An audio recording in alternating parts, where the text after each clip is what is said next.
So there was several of us families, it was quite a number, and there was two real impetuses for starting a new church. One was a desire for a more contemporary, informal type worship service. And the second was outreach. We wanted to have a place that was welcoming, not intimidating for people who wanted to come and check out God.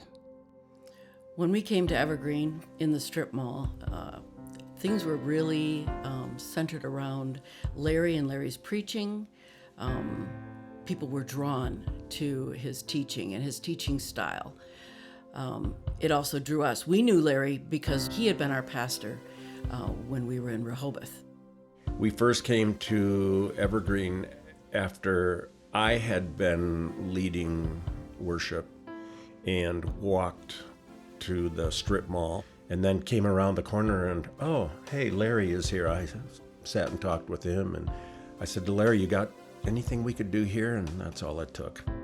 So Evergreen was started by 7 families, and it was a group of people that were willing to try new things, experiment in new ways. And I remember those early years in the mall and did many, many things. And one of the surprises, I think, that came out of that particular era was a guy by the name of Tom Crocht and Carolyn, who visited our congregation and decided to become members. And I remember sitting down with him and having a conversation about the possibility of him coming on our staff, and how that really changed the trajectory of the whole church and still what we're doing today at Evergreen. You know, I got sober. My last drink was April 15, 2000. And so we walked in the doors of Evergreen, just felt this incredible vibe and really felt welcomed. And so that's really how our journey started here. I just think that recovery deals with broken people. And you come to church and you've got broken people running around all over the place.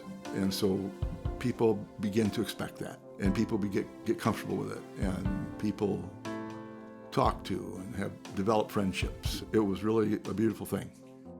It was also back in the mall days, for those of you who remember that time, that we actually had our first play on this small little stage that we were crunched in. There was no place to put people in and out, but it was there we took our first shot at it. And that has continued to be part of the life of the congregation ever since those times. The reason that the arts exist at Evergreen is to allow the arts and the artist to be a part of a Christian community. It was a place for artists to use their gifts as a way to bring glory to God and a way to enhance the worship service. We started doing the spring show as a community theater with the intent of bringing in the community, to both actors and to the crowd, to bring people in a non-threatening way to be inside church.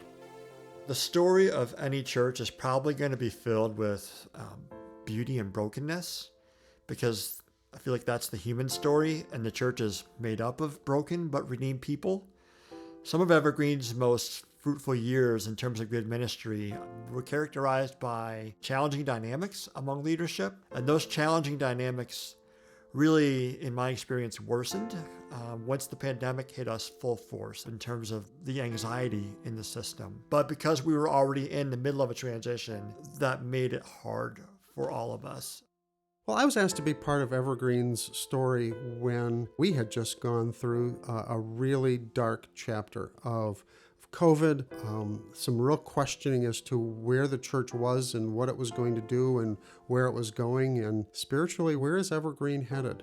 Those were prayer-drenched, tear-drenched conversations, but I was always impressed with the unity with which council approached those particular tough questions. I remember this combined staff council meeting where we had just kind of laid everything out on the table and clarified some misunderstandings, and then ended that meeting with communion. And that was just a real watershed moment.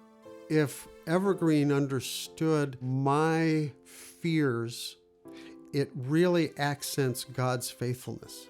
It was a story of God's goodness and God's faithfulness, and Him really saying to Evergreen, there is a story that needs to be told yet. There is a ministry that needs to be done yet.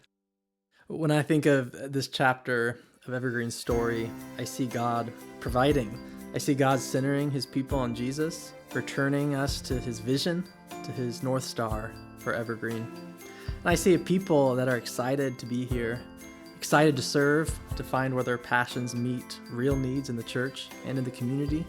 I see people engaging in the arts, experiencing God's beauty through drama, worship, artistic expression. And I see people working through their recovery with honesty and courage in the context of community and prayer. I don't know what the next 3 years or 5 years will look like, to be honest, but I know that I want to be a part of it because God is here and God is faithful.